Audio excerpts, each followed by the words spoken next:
This is Join Us in France, episode 9. Hello, I'm Annie.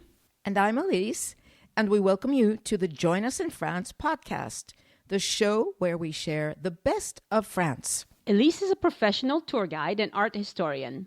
And this is the podcast where we'll help you prepare your trip to France and tell you everything you need to know to have a great time in France. We're calling today's show French and American Face Off because we're going to be talking about cultural differences between our two countries. We're going to start with politeness, and let's see if we can do it politely, shall we? Yes, let's see if we can do this politely. I'm laughing because I have already decided that you're going to take the defense of the Americans, and I'm going to take the defense of the French. And there we are. We're starting off from the beginning, reversing roles. Right? It's possible, yes. It's really interesting because when I work in Paris, a lot of times I work with people who are on a first trip to France or to Paris particularly, and very often I hear people say to me, whoa, I was told that the French are really not polite, but they actually are. And I say, yeah, I know that there's this very old stereotype of the French, particularly in commerce, being a little bit gruff and not too smiling and friendly. But of course, number one, things have changed a lot, I think, in the last 30 years. And number two, it made me think about it. And that's why I told you I thought it would be a really good topic for today, that there really is a difference between being polite and being friendly. Aha. You're right. I think you're right. Right. And I think what happens is that Americans, when they say that the French are not polite, what they're really saying is that they're not friendly. Mostly, yeah, French people are not friendly right off the bat, like Americans are, which makes it, that's one of the things that I love about America, is you can expect Americans to be super friendly even when they first met you. And Americans even have tricks.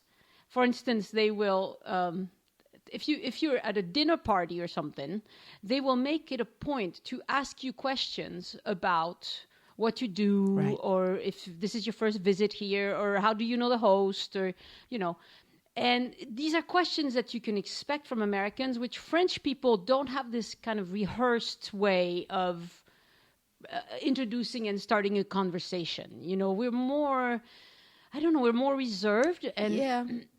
I would say, actually, as I'm listening to you, I think that there's also the difference between being more private and public. The French are more private, and Americans have a tendency, at least at the beginning and probably more on a superficial level, to be very much more public. Right. And, the whole business, which actually I hadn't thought about, but of course is part of this, which is the fact that in the United States, everybody's on a first-name basis right away. Yes.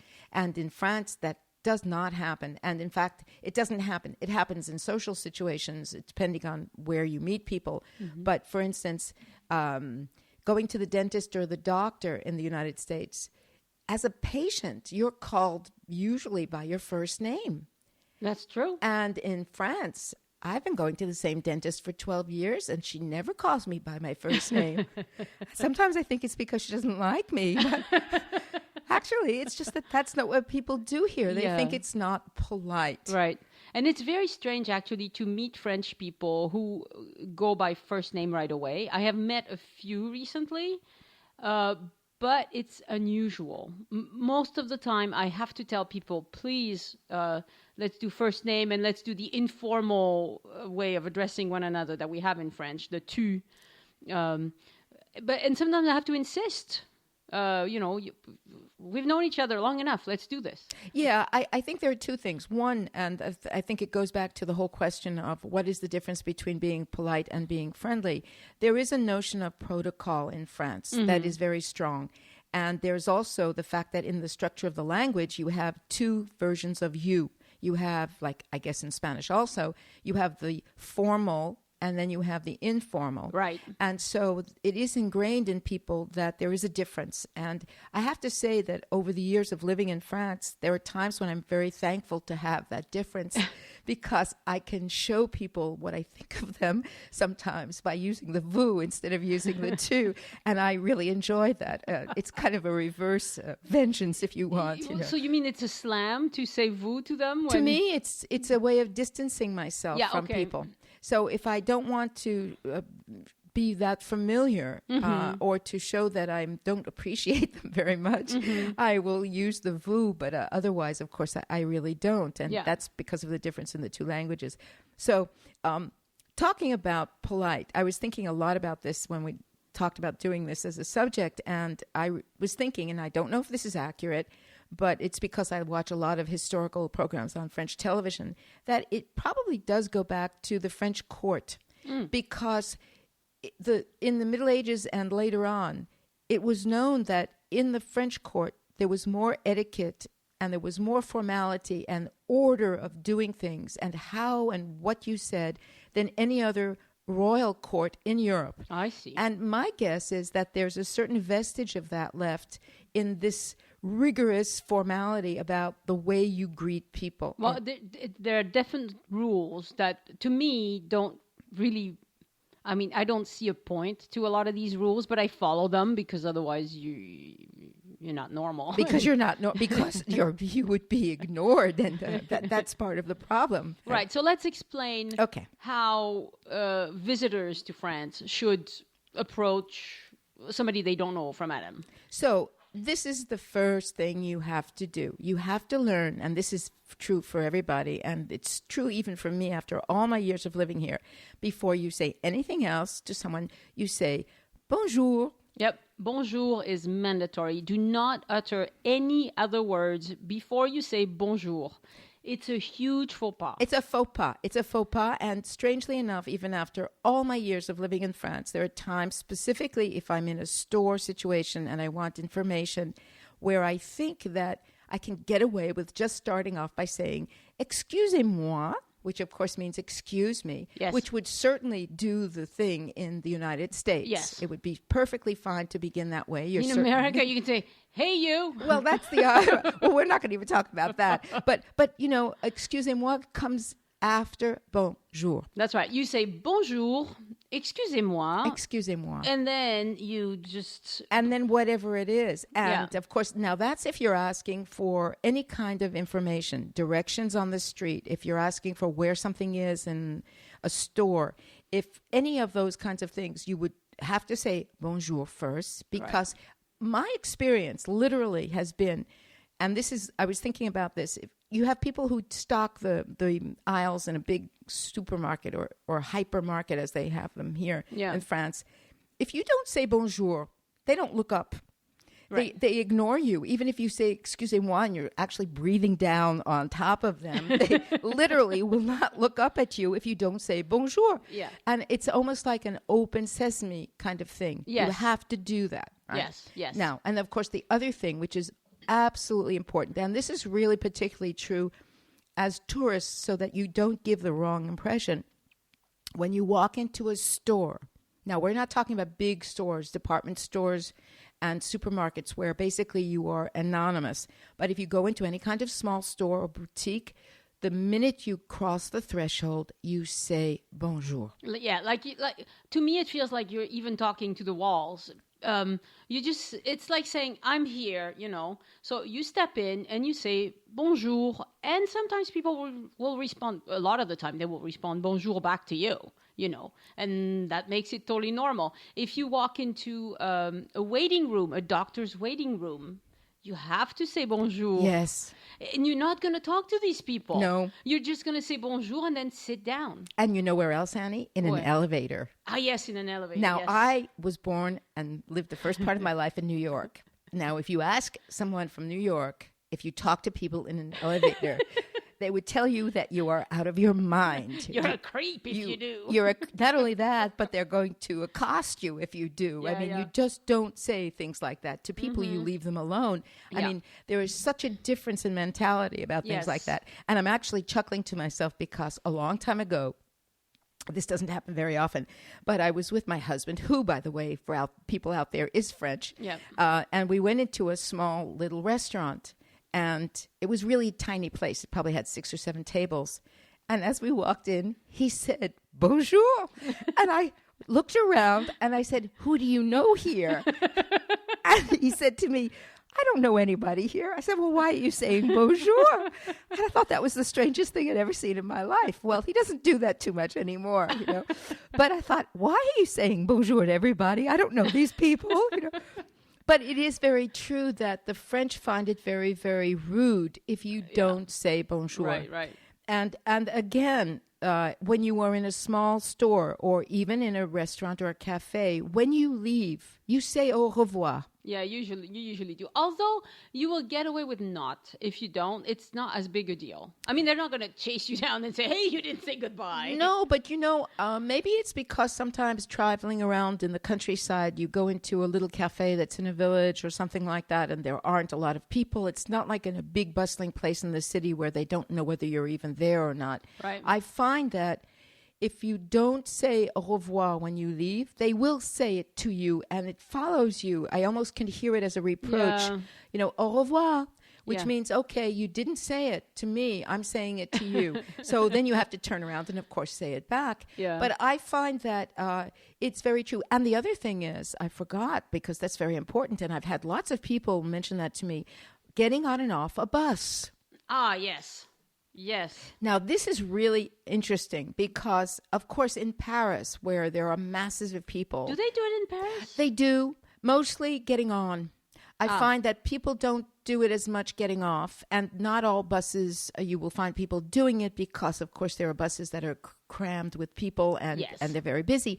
But, of course, yes, I find that the bus drivers do appreciate it. And, of course, here, where we are in a city that is not Paris, and in almost every other place, everyone says bonjour when they get on the bus. That's right. Every single person. And many people say merci, au revoir when they get off. That's what I say all the time. Unless the bus is super crowded and I know there's no way the bus driver is going to hear me.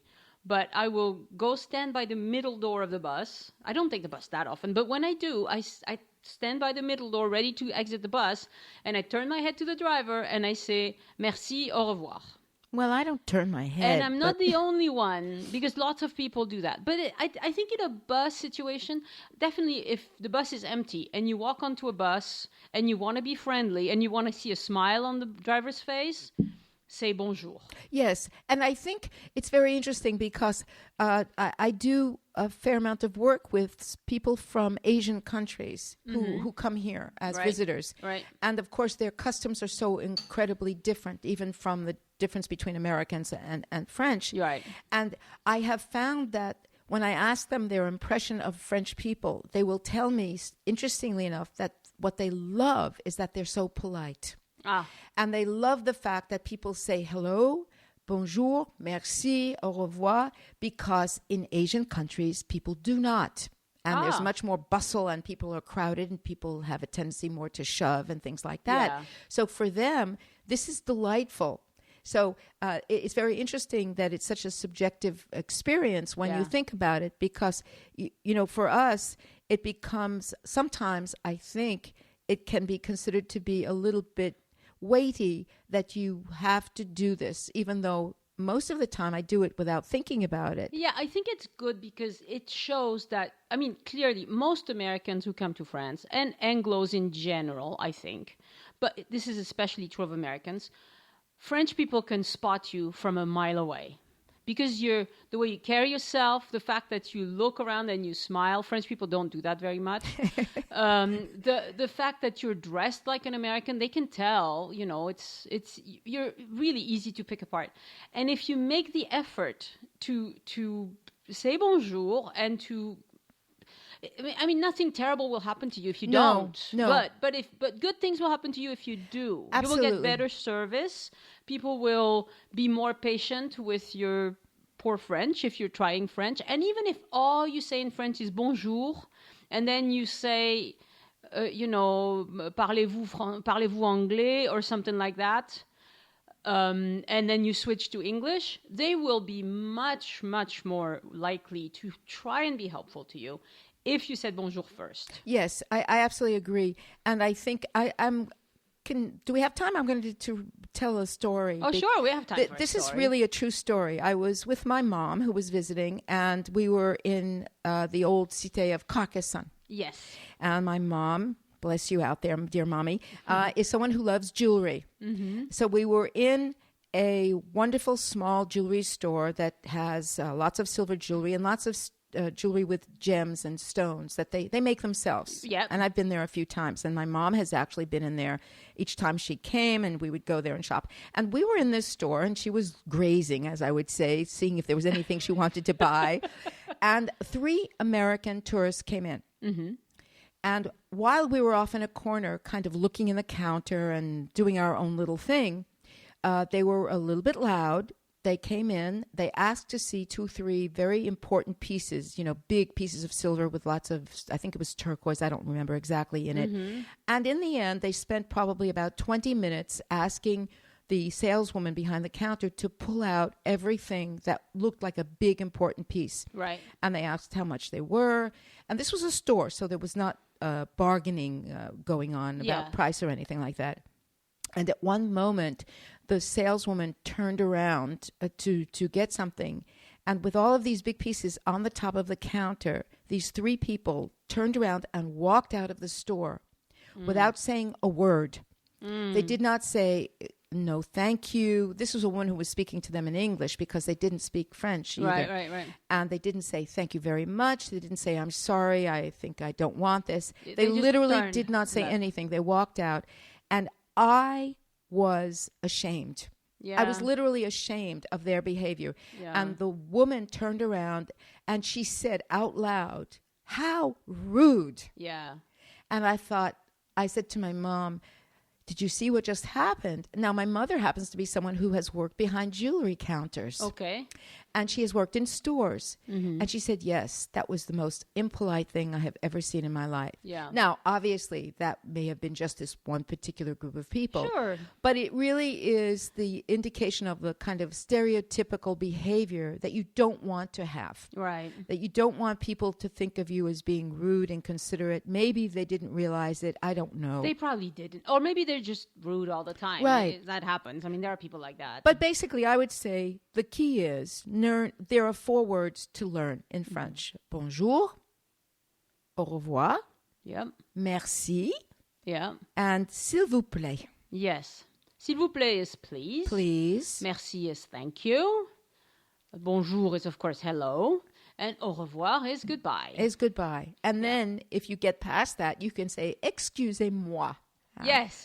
That's Which, a of good one. course, is the way of getting, if you have to ask for something and you have to get someone's attention. But I think it is very interesting that Americans have a reputation for speaking loudly, which is probably true.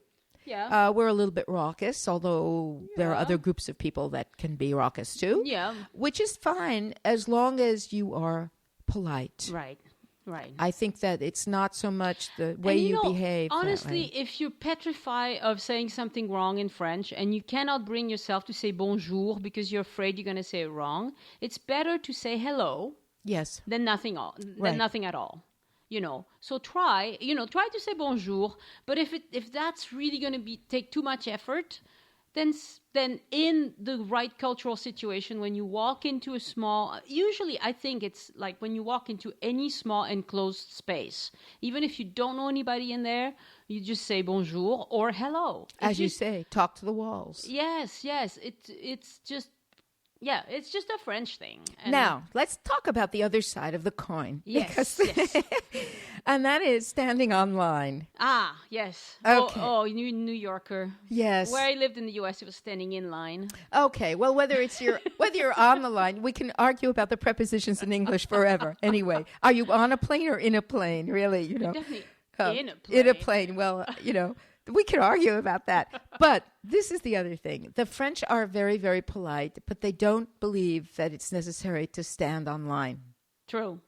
And this is what... They will go right in front of you. They will go right in front of you. Yes. Not only will they do that, which is very annoying, I must admit, and having grown up in the States where, like in England, you go online and you're very polite and everybody observes the fact that, you came first, I came after, and it's like that, I got to tell you a story about England. I lived in England for a couple of years, so...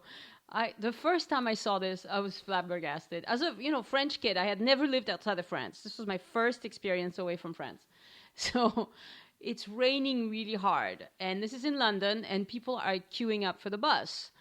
And so a few people are under the bus stop, so they're protected from the rain. But most of them are standing in the rain, and the rain is coming down really hard, and they're all standing in the rain. And I'm like, well, what's wrong with huddling up under the roof? And no, that would be rude. You have to be in line. You have to be in line. And I, as a French person, I just thought that was the most ridiculous thing I had ever seen. But then I complied. I did it just like they did, Yeah, I mean, obviously, all of these things are very cultural, but it is very strange that at the same time in France, it is extremely important to follow the protocol for greeting people. Yeah. And people do not believe it's necessary to stand in line. Right. And now the places where this bothers me it's mostly connected to going to the movies. Yeah. Now, I did live in San Francisco, and I lived in New York. And you stood online, and you go to the movies, you make a line, and they usually cordon it off so you know where you are in the line. I once actually almost got crushed on the Champs Elysées, waiting outside. I don't remember what movie this was. This was quite a few years ago. But there was they cordoned it off because it was still the first show, and we were all waiting for that show to be over to go in. And I was right up against the ropes, and I thought, oh, goody. I mean, I'll be able to be one of the first people in. I was so, whatever the movie was, I was really excited. And literally, the minute they detached the cord, there was this stampede. Yes. And I really got upset. I mean, aside from being angry, and I thought how impolite, but it was scary. It was to the point, and I thought it's very interesting. It's the opposite of the coin. Yes. of being polite. Yeah, that to me seems very rude. I've had occasions, especially when I first moved back to France from America. 18 years in America, you move back to France, and you behave like an American unless you catch yourself, And so I'm standing somewhere waiting for my turn, and people are cutting right in front of me. Right. And I'm like, so I would tap on their shoulder. I was first, and they would say, "Oh, I didn't realize you were in line." I'm like, "Well, why else am I standing here in the middle of this store? Like, what else would I be doing here?" But it's actually reality that French people stand much closer to one another when they're waiting in line. And if you leave more than, I don't know, a foot between you and the person in front of you, somebody will cut in. I would say 3 inches, personally. I don't think a foot works at all. I mean, a foot is enough for a human being in France to get in between. I mean, and they will, too. If they can get away with it. They will. Yeah. They will. And, I mean, there are lots of incidences of this, and I find this very interesting. I just had somebody ask me the other day. It was literally the question that was asked. He said to me, I find the French people so polite when it comes to greetings. Why do they push you? Yeah. So it is very interesting because it is very contradictory. Yeah. And French people complain about that. Okay, so again, my daughter goes to school in France with French kids, and it does bother her, even though she was 7 when we moved to France. When it really bothers her when people push and stuff. Mm-hmm. She happens to be tall and beefy, so they can't push her around that much. But but she really says it's not fair, because who ends up stepping out of line are the smallest, skinniest people. Usually the girls, are like, "Oh, I'm gonna get out of here. I'm gonna get crushed." Right. Which it's not very nice. No. But I think maybe French stores anyway are getting to the point where they realize that there is a problem.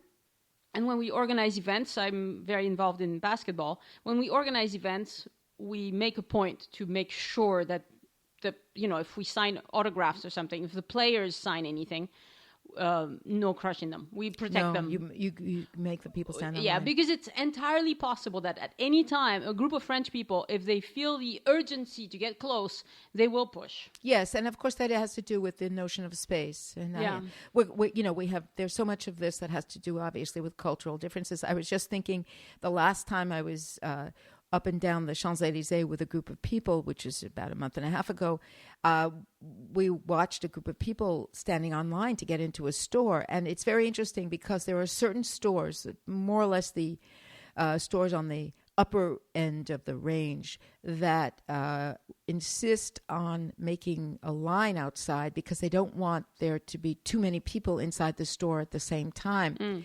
And it was very interesting because I guess that is the only way for people to get in the habit of doing that. Yeah. Because otherwise they really don't. But again, these are cultural things. And I do know that if we were to go off to Asia somewhere, probably we would consider that what we're doing is spaced apart and polite no matter what. Yeah. So this is really just an ongoing and endless kind of situation, right? The face-off will never actually be faced off. I was just thinking as you were saying this that, of course, I live the exact opposite situation that you have. And so I find myself, well, I have to confess that, first of all, I am... in terms of my birthplace, I am a New Yorker, so that already means for the many people out there listening that I have a certain aggressive tendency in the way I behave, which is not true. New Yorkers are not rude, but they are people who walk quickly and want to get to the front. And so it sort of coincides with the French attitude, which means that for me, I have caught myself a couple of times when I go back to the States being a little too French. Yeah, don't do that. I have too. Last time I was in the U.S., my husband is American, and so we walk into a UPS store. So this was a pretty small UPS store. We wanted to ship something, and it was our first day back in the U.S., and we both walk in and we both say hello, and there were two people in the store. They look at us like, what are these aliens? And then we're whispering to one another, we're aliens, we are from France. We are from France, right, yeah. Because that's what you do in France. And until I've been in the U.S. back a few days, my brain hasn't switched back to American culture, And it'll probably happen to you too. When you come visit France, probably you will have instances where you'll forget to say bonjour or whatever because you do what comes naturally. But it's good to be aware of it and try it. And it is really true that when I take people around and walk around, I remind them, I say, if you're going to go shopping, please try to remember this. It will be so much more useful to you in the end. Doors will open wide. People will be really nice to you if you try. As opposed to having them turn their head and pretending you're not there. Yeah, that's kind of rude. Okay, well, Elyse, we could probably talk about this for a long time. A very long time. Yeah, but we're going to have to stop here. And you know what? I just realized we forgot to put the intro music. I'm sorry you didn't get the accordion at the beginning. You'll get it at the end. Okay, I'll give you a little bit more accordion at the end because I do love that accordion piece. So do give them the accordion. They definitely don't want to hear me singing. Okay. All right. Well, that's going to do it for us today. We will talk to you again next week. We hope in the meantime you'll go to joinusinfrance.com and write us a comment. We love it. We've had a few comments. We love that. And also write us a review in iTunes because, as you know, we're new. We need help. We need a little push from you. So show us a little love. We need a lot of push, but not push like the French. Okay, very good. Well, Elyse, we'll talk to you next week. Talk to you next week, Annie. All right. Au revoir. Au revoir. Au revoir. Faut être poli, hein. Au revoir.